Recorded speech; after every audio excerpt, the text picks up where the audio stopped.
Question यहाँ पर है, अ बोट गोज, एक बोट है, गोज 12 किलोमीटर अप स्ट्रीम। तो जब भी कहा अप स्ट्रीम में रहेगा, अप स्ट्रीम, अब एक तुम्हारा है डाउन स्ट्रीम, तो ये दोनों का मतलब समझना जरूरी है ना, अप स्ट्रीम और डाउन स्ट्रीम। अप स्ट्रीम मतलब कि धारा के जो करंट है, पानी का जो धारा है, तो धारा के विपरीत दिशा में, यानी in the opposite direction, when boat goes in opposite direction of the stream. अगर स्ट्रीम को अगर अपोजिट डायरेक्शन में जा रहा है तो उसको बोलते हैं अप स्ट्रीम। ठीक है, अब if boat goes to in the direction of the stream, अगर बोट जो जाएगा स्ट्रीम के डायरेक्शन में, यानी धारा के डायरेक्शन में अगर जाता है, तो उसको हम लोग बोलते हैं डाउन स्ट्रीम। ठीक ना, अप मतलब उल्टा, और डाउन मतलब डाउन, ऐसे समझ में आ रहा होगा, डाउन मतलब नीचे, यानी उसी के डायरेक्शन में। ठीक है, a boat goes 12 kilometre upstream and 40 kilometre downstream in 8 hours. Clear. उसके बाद बोला गया it can goes 16 kilometre up stream, मतलब 16 किलोमीटर गया धारा के विपरीत दिशा में, and 32 kilometre up stream, 32 kilometre down stream, means धारा के दिशा में, इन द सेम टाइम। ठीक है, टाइम दोनों का सेम लग रहा है, in the same time. Same time means जो टाइम दे दिया गया था वहां पर 8 आवर्स, तो इसका भी लग रहा है 8 आवर्स ही ऐसा हो रहा है यहाँ पर। तो find the speed of the boat in still water and the speed of the stream. ठीक है, तो मान लो कि धारा स्टिल वाटर मतलब कि फ्लो नहीं हो रहा वाटर ना, शांत है ना, उस टाइप का शांत है। तो देखो होगा क्या कि धारा जो है, धारा मतलब शांत है, मतलब फ्लो नहीं कर रहा है, मीन जैसे तालाब है ना, तालाब, ठीक है, तालाब, पोखरा, पौंड, जो भी हुआ, उसमें धारा का दिशा तो होता नहीं है, वो तो रुका रहता है पानी उसमें। उसमें मान लो कि जो डायरेक्शन है एक्स है, बोट का जो स्पीड है इन द पौंड, मतलब कि कोई धारा का फ्लो अगर नहीं हो रहा है तो उसमें एक्स है। ठीक है, उसके बाद उतना ही स्पीड से बोट मान लो कि चल जा रहा है, नदी में चला गया ना, नदी में उसको चलना है और धारा के दिशा में चलना है, तो धारा के दिशा में जैसे चलेगा ना, वैसे उसका स्पीड क्या हो जाएगा, बढ़ जाएगा। जैसे तुम तैर रहे हो ना, अगर तैरोगे, अगर धारा के दिशा में अगर तैरोगे तो स्पीड में तो तैरोगे, धारा के अगर अपोजिट दिशा में अगर तैरोगे तो क्या होगा, उसमें उतना स्पीड से तैर नहीं पाओगे, और क्या होगा, हाफ चढ़ जाएगा, मतलब इतना नहीं कर पाओगे ना, उसमें ज्यादा तुमको एनर्जी लॉस होगा। तो इतना समझ में आ गया होगा। तो पहले हम लोग यहाँ मान लेंगे let speed of the boat in still water.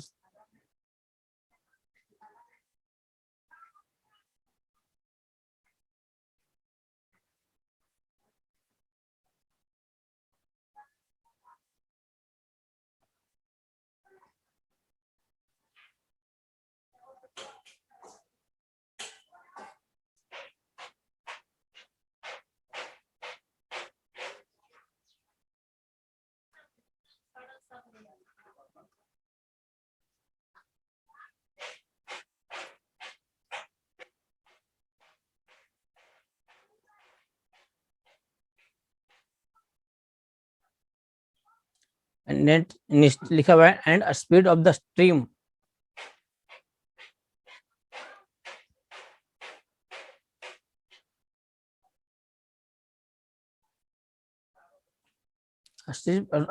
Speed of the stream is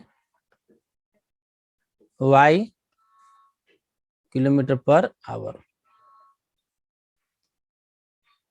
clear. अब एक चीज यहाँ भी दिमाग में रखना कि जैसे जो भी बोट का स्पीड होगा ना, बोट का स्पीड उसको हमेशा एक्स मान लेना। ठीक है ना, मान लो कि बोल दिया 60, क्वेश्चन में दे दिया गया कि find the speed of the stream, शुरू में स्ट्रीम लिख दिया, अब find the speed of the boat in still water, तो उसमें कैसे भी उल्टा पुल्टा तुमको बस ये देखना है कि बोट का जो स्पीड रहेगा ना उसको एक्स मान लेना, और धारा का जो स्पीड होगा ना उसको मान लेना वाई। क्लियर, ये दिमाग में रखना चीज को कि speed of the boat in still water is x kilometre per our and speed of the stream is the y kilometre per our. अगर उल्टा ही मान लोगे तो उससे कोई दिक्कत नहीं है। स्पीड ऑफ द स्टील मान लो कि speed of the boat in still water मान लिया कि y kilometre per our and speed of the stream मान लिया कि x किलोमीटर पर आवर। तो ऐसे आंसर में कोई फर्क नहीं पड़ेगा, लेकिन बनाने के प्रोसीजर थोड़ा चेंज करना पड़ेगा। जैसे जैसे लिखवा रहे हैं वैसे ही अगर लिखोगे तो कहीं कोई गलत तुमको नहीं होगा और एक्स्ट्रा तुमको दिमाग लगाने की जरूरत उसमें नहीं पड़ेगा।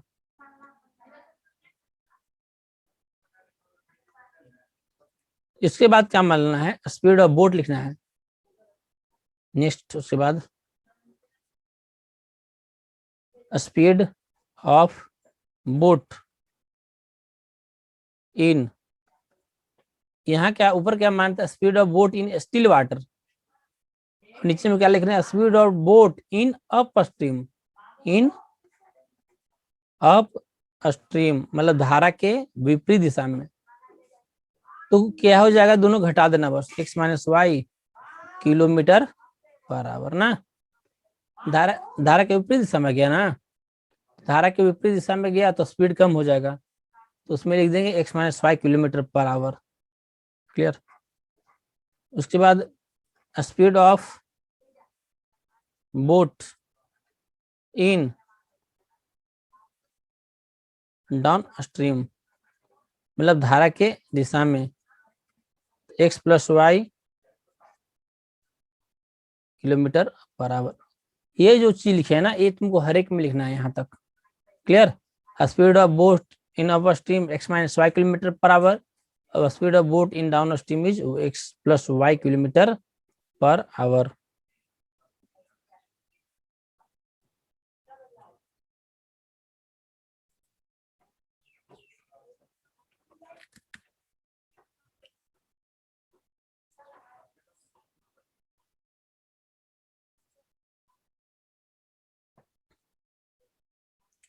The speed of boat in हो गया अपर स्ट्रीम में x माइनस वाई,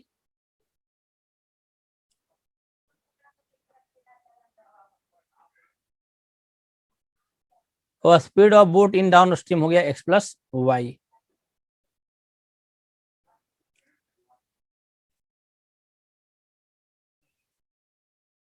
अब आगे चलेंगे ना, क्वेश्चन जो से दिया है क्वेश्चन के अकॉर्डिंग हम लोग अब चलेंगे। तो बोल रहा है कि अ boat goes 12 kilometre in up stream and 40 kilometre downstream in 8 hours. देखो सबसे भारी इसमें प्रॉब्लम तुम लोग का यह होगा ना कि सर हम लोग इसको इक्वेशन कैसे बनाएंगे, अब कैसे सोचेंगे कि ये ऐसा ही होगा, ये सबसे बड़ा दिक्कत होता है। तो जैसे हम पकड़ेंगे, कैसे पकड़ेंगे इसमें ऐसा कि देखो कि boat goes to upstream and downstream, दोनों को मिला के कितना दे रहा है 8 hours. Boat goes 12 kilometre upstream and 40 kilometre downstream in 8 hours, यानी दोनों को मिला के दे रहा है 8 आवर्स, यानी दोनों का क्या है 8, यानी इक्वल टू में लिखेंगे 8 आवर्स। तो एलएचएस में क्या लिखेंगे, एलएचएस में लिखेंगे कि ये दोनों का फिर 12 किलोमीटर अप स्ट्रीम है 40 किलोमीटर अप स्ट्रीम। तो एलएचएस में तुमको टाइम ही लिखना पड़ेगा। तो टाइम क्या होता है, डिस्टेंस बाई स्पीड। तो हम लोग तो स्पीड दोनों को पता है, स्पीड पता ही है, डिस्टेंस पता ही है, तो हम लोग यहाँ पर फिर आगे लिख लेंगे। देन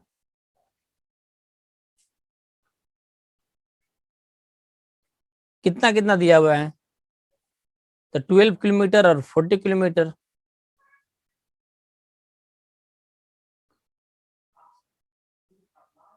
और 40 kilometre.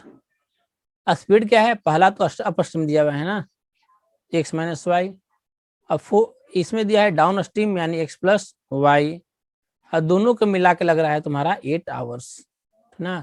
Up stream plus down stream दोनों को मिला दिया गया तो कितना हो गया यहाँ पर 8 आवर। ये तुम्हारा पहला इक्वेशन हो गया। उसके बाद जो दूसरा जो तुमको इक्वेशन दे दिया गया,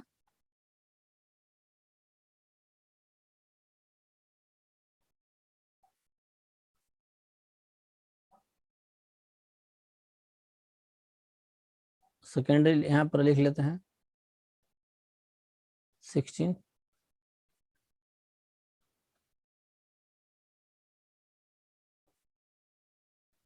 प्लस 32।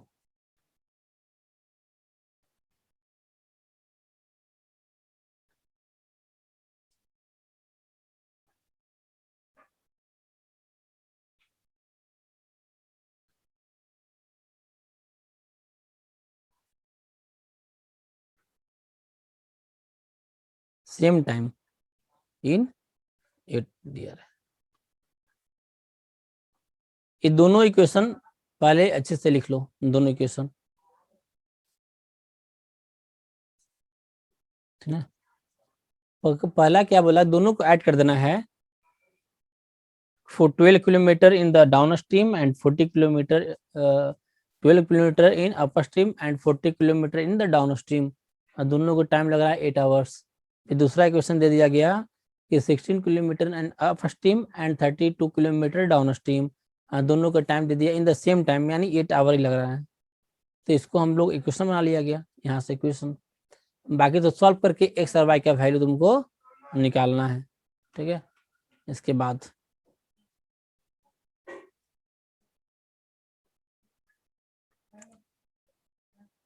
कहीं आवाज में अगर नहीं जानना तो एक बार फिर रिकॉर्डिंग एक बार और देख लेना, इसको रिकॉर्ड करके डाल ही देंगे तो देख लेना, कहीं अगर आवाज क्लियर नहीं जाए तो यहाँ मान लेंगे लेट हम लोग ने यहाँ पर, फिर तो चलो लिख लेते हैं let X 1 by X minus Y equal to U and 1 by X plus Y equal to यहाँ पर हो गया भी। अब यहाँ पर पुट कर लेंगे तो यहाँ हो जाएगा 12u plus 40v equal to 8। This is equation third and 16u plus 32v equal to 8। तो 16 तो दोनों में है, कॉमन भी हम लोग यहाँ पर इसे ले सकते हैं, ठीक है। 2 उसमें भी कॉमन हो जाएगा और इसमें 16 कॉमन हो सकता है सिंप्लीफाई करने के लिए। चलो पहले यहाँ तक पहले लिखो, फिर ना फिर इसमें हम लोग दिमाग लगाएंगे सिंप्लीफाई करने के लिए।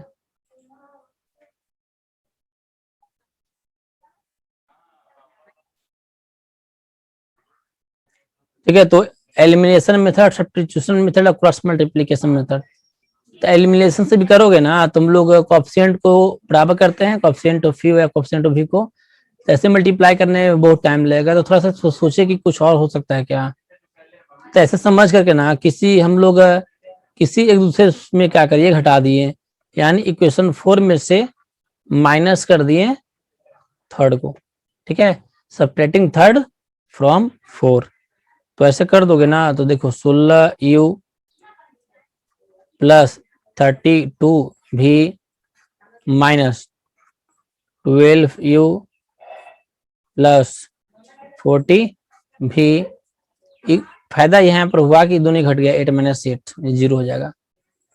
तो यहाँ पर लिख लेंगे तो 16u plus 32v minus 12u minus 40v equal to 0।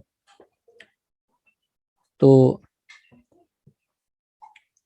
यहाँ पर कितना हो गया 16u और 12u, कितना हो गया यहाँ पर 8u, यहाँ पर 32, यहाँ 40, तो यहाँ भी हो गया 8v इक्वल टू 0। तो देखो यहाँ पर 8 कॉमन, 8 कॉमन क्या, दोनों 8 कॉमन ले लेंगे, उधर जाएगा तो कट ही जाएगा ना, 8u equal to 8v, then 8 8 cancel, then e equal to v। तो ऐसे क्या करना पड़ता है, तो सॉल्व करने के लिए अपना भी कुछ दिमाग लगाना पड़ता है कि क्वेश्चन को किस तरह से सॉल्व करेंगे थोड़ा फास्ट भी हो जाए। इनने के लिए अब क्रॉस मल्टीप्लिकेशन से मल्टीप्लाई करना स्टार्ट कर दिए, तो खुद तो थोड़ा सोचना भी पड़ता है।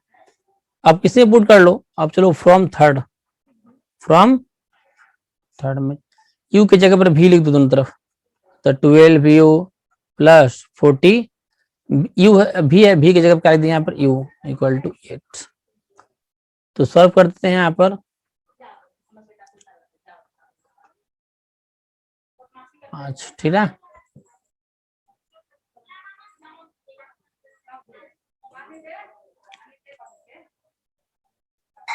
हाँ 60 माइनस और 60 माइनस 12 4 होगा ना, ठीक है।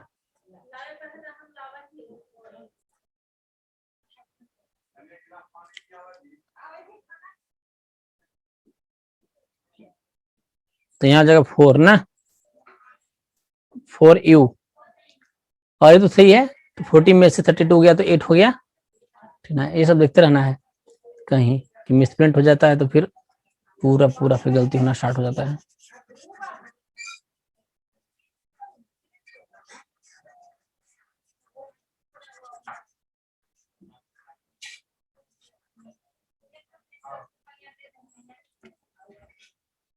तो देखो यहाँ पर, अब तो ठीक है, यहाँ पर 4u इक्वल टू 8v, अब काट देंगे यहाँ से 2 बार में, यानी u equal to 8v, 2v, u equal to 2v।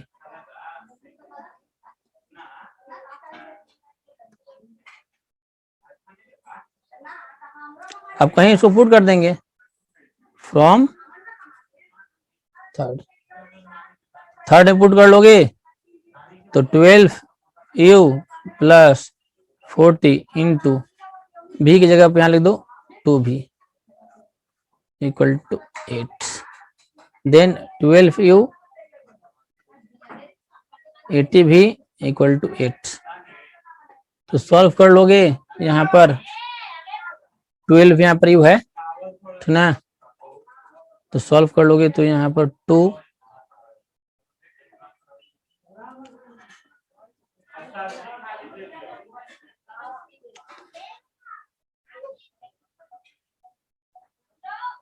तो कितना है सेकेंड 92, ठीक है। u इक्वल टू 2v, जहां जहां u है, हाँ जहां जहां u है वहां क्या रखेंगे हम लोग, 2v रखेंगे, uv की जगह पर 2v रखेंगे।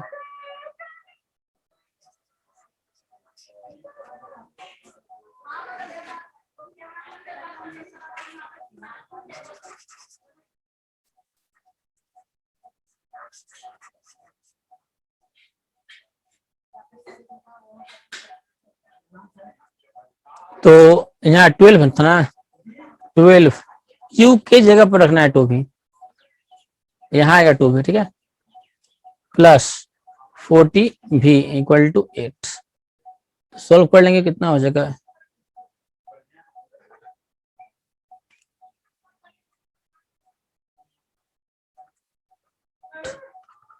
सॉल्व करो इसको, कितना हो जाएगा 4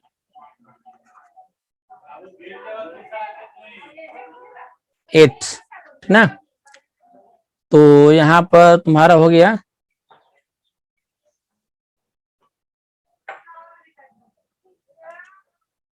तो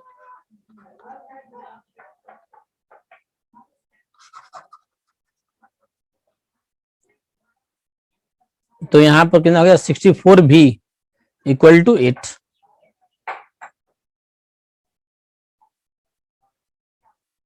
तो 64v equal to 8, then v equal to 8/64, then यानी v इक्वल टू,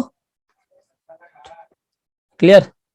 अब v का वैल्यू क्या माने थे, u वो भी था ना, तो v का माने थे देखोगे शायद 1/x-y था ना, 1/x+y प्लस में था, तो इक्वल टू 1/8 जो माने थे स्टार्टिंग में, late v equal to 1/x+y माने थे, then x plus Y equal to क्या गया 8। इसको नेक्स्ट आगे वाला इक्वेशन मान लेंगे, जो इक्वेशन आया था, कौन सा इक्वेशन यहाँ पर था, फिर कोई नहीं था ना, 4 के बाद 5 ही, तो यहाँ लिख लेंगे हम लोग यहाँ पर 5।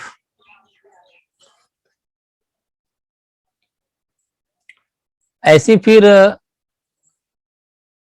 नेक्स्ट हम लोग आगे पुट कर देंगे, ठीक है। u का वैल्यू 1/8 है ना, तो किसने पुट कर लो, किसने पुट कर लोगे, थर्ड में पुट कर सकते हो,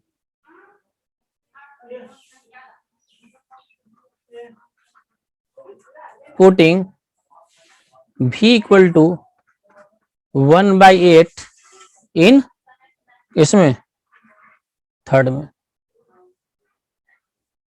कर लो। तो 12u, तो इसमें पुट कर लेंगे, putting v equal to 1/8 in third. तो थर्ड में हम लोग यहाँ पर पुट कर लेंगे। तो थर्ड में क्या था, यहाँ पर 12u plus 40v, 12u plus 40v, v equal to क्या माने यहाँ पर 1/8 equal to 12u plus 40v equal to 8 equal to 8।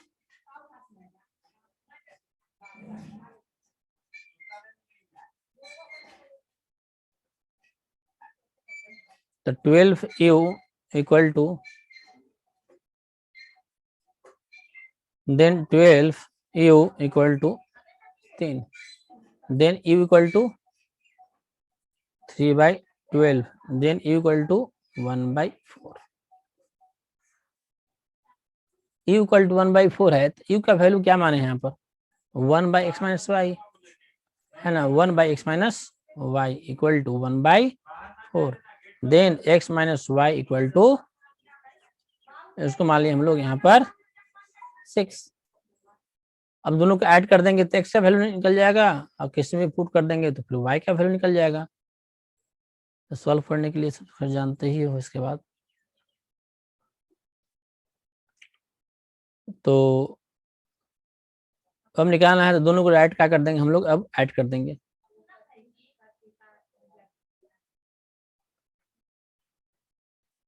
Adding कौन 5 एंड 6, दोनों को ऐड करोगे तो कितना हो जाएगा, देखो x प्लस वाई ऐड क्यों किए, क्योंकि मेरा y वाला टर्म कट जाएगा, इसलिए हम लोग यहाँ पर ऐड कर दे रहे हैं। तो ऐसा समझना कहाँ पर ऐड करना है, कहाँ पर सब्ट्रैक्ट करना है। तो x plus x 2x equal to 12, then x equal to 6, clear. अब putting x equal to 6 in 5, जब 5 पे पुट करेंगे तो कितना हो जाएगा 6 plus y equal to 8, then y equal to 8 minus 6, then y equal to 2। x equal to 6 and y equal to 2, तो मेरा आंसर यहाँ पर आ गया। Hence speed of boat in still water, कितने इसमें लिखना है, स्टिल वाटर में 6 kilometre per our, and speed of stream and speed of,